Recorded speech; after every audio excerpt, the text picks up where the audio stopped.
पहिलं मत हे भाजपच्या विरोधात. हम्म. जर तिथं धनगर उमेदवार असतील तर धनगरांना मतदान करतील, हम्म. आणि जर धनगर उमेदवार नसेल हम्म. तर ते धनगर ठरवतील कोणाला मतदान करायचं.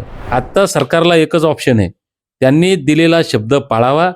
भाजप आणि देवेंद्र फडणवीस यांनी दिलेला शब्द पाळावा. त्यांनी दिलेला शब्द पाळावा, कारण आतापर्यंत त्यांनी चॉकलेट दिलंय, फसवणूक करत आले. आता समाज जागा झालाय. फक्त जागा नाही झाला तर तो संघर्षाच्या पवित्र्यात उतरलेला आहे. सैलाब कशाला म्हणतात, सुनामी येईल एक मल्हार मावळ्यांची. तिथं गर्दीचे आंदोलनांचे सगळे रेकॉर्ड तुटतील, एवढं मी सांगू शकतो. नमस्कार, मी संतोष साबळे. आपण पाहतात लेट्सअप. धनगर समाजाच्या आरक्षणाचा मुद्दा गेल्या अनेक दिवसापासून लावून धरलेला आहे. यासाठी मागच्या काही दिवसामध्ये धनगर समाजाचे नेते दीपक बोराडे यांनी प्रचंड मोठ्या जनसमुदायासोबत आंदोलन देखील जालन्यामध्ये केलं होतं. त्याच अनुषंगानं त्यांनी आता राज्यभर दौराही सुरू केलेला आहे.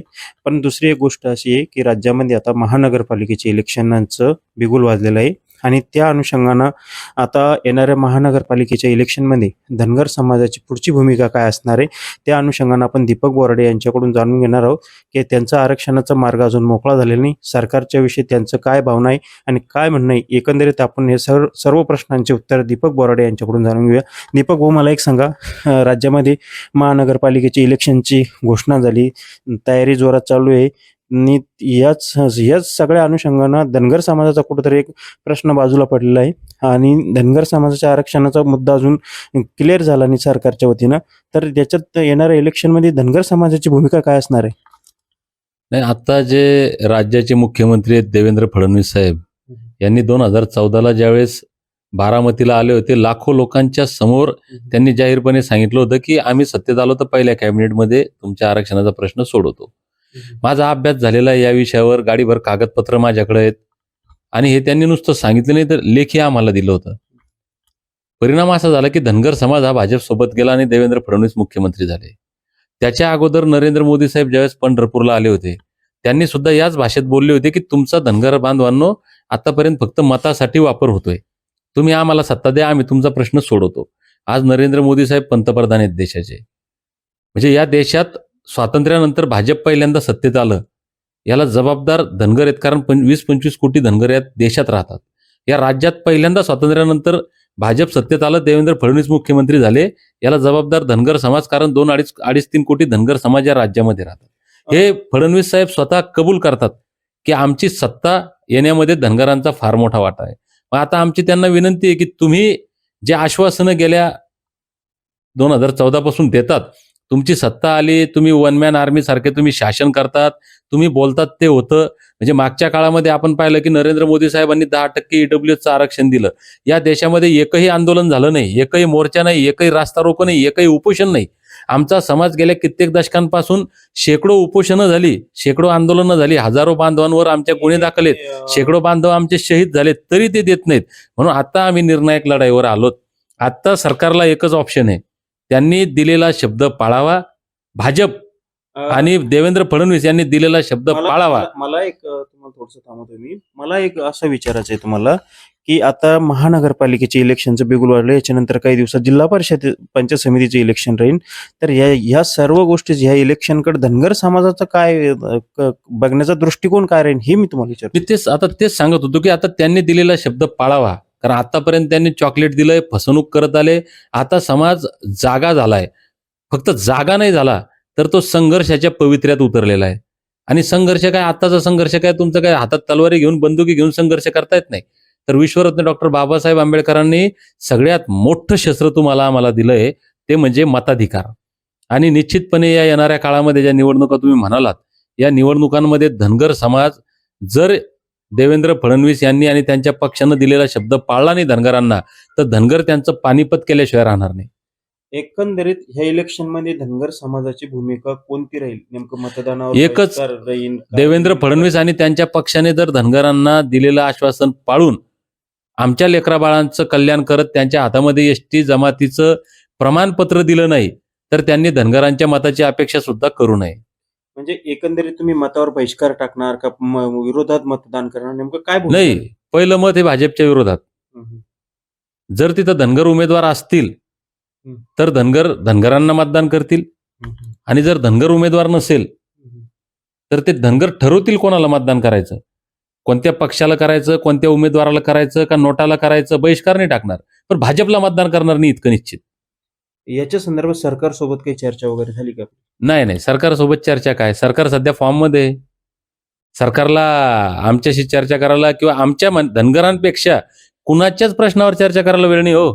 शेतकऱ्यांसोबत चर्चा करायला वेळ नाही, सुशिक्षित बेरोजगारांचा प्रश्न आहे त्याच्यावर चर्चा करायला वेळ नाही, महागाईचा प्रचंड इथं आगडोम मावळ त्याच्यावर सरकारला चर्चा कुठे आहे? सरकारला वेळ आहे फक्त इकडचे लोक फोडायचे, तिकडचे फोडायचे, पक्षात आणायचे, पक्ष मोठा करायचा, भ्रष्टाचारी सगळ्या दुनियाचे भ्रष्टाचाराचे आरोप ज्यांच्यावर करायचे आणि त्यांनाच जेलमध्ये टाकायची भाषा करायची, पुन्हा त्यांनाच पक्षात घ्यायचं, पक्ष मोठा करायचा, जागतिक महासत्ता बनवायची, यालाच त्याला वेळ कुठे आहे? एकंदरीत मला एक सांगा, तुम्ही राज्यभर दौरा करताय, आता तुम्ही विदर्भाच्या दौऱ्यावर होते, गेल्या काही दिवसापूर्वी तुम्ही मुंबईला पण गेले होते, तर मुंबईला तुम्ही काही मंत्र्यांशी देवेंद्र फडणवीस मुख्यमंत्री अशा लोकांशी काही भेटण्याचा प्रयत्न केला का? भेटले का? काही भेट झाली नाही? काय झालं नेमकं? नाही, आम्ही काही भेटण्याचा प्रयत्न केला नाही. ज्यावेळेस इथं जालन्यामध्येच आमरण उपोषण सुरू होतं त्यावेळेस सरकारच्याच वतीने सांगण्यात आलं होतं की येणाऱ्या काळामध्ये तुमची एक बैठक आपण घेऊ. पण मी म्हटलं ना की सरकारला कुठलाच प्रश्न सोडवायचा नाहीये. बैठक म्हणजे कशासाठी? काहीतरी चर्चा करायची, काहीतरी प्रश्न सोडवायचा. यांना प्रश्न सोडवायचेच नाहीयेत.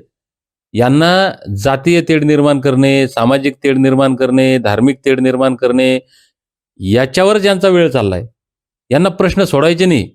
इकडे एकीकडं मराठा आरक्षणाचा प्रश्न, एकीकडे ओबीसींचा प्रश्न, एकीकडे धनगरांचा प्रश्न, आमच्या बंजारा समाजाचा प्रश्न, तिकडे आदिवासींचा विरोध, हे सगळे एकमेकात भांडणं लावायचे आणि राजकीय पोळ्या भाजायच्या.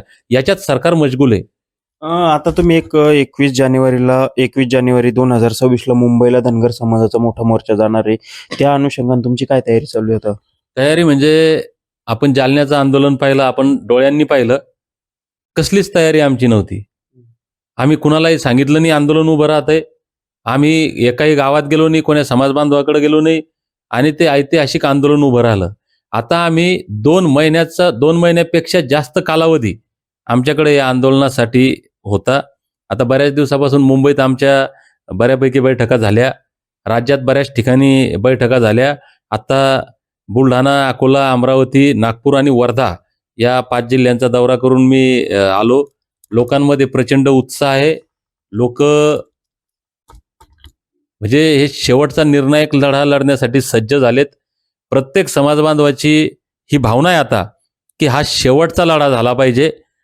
म्हणजे सर्टिफिकेट मिळालं तरी आणि नाही मिळालं तरी आता याच्यानंतर लढाई नाही, ही आरपारची लढाई म्हणून लढण्यासाठी आम्ही सज्ज झालेले आहोत. काळात जसं की मुंबईला जरांगे पाटलांनी मराठा मोर्चा नेला होता, तसंच काही आपलं धनगर समाज मुंबईला तेवढ्या ताकदीने जाईल का, असं काय वाटतं एकंदरीत?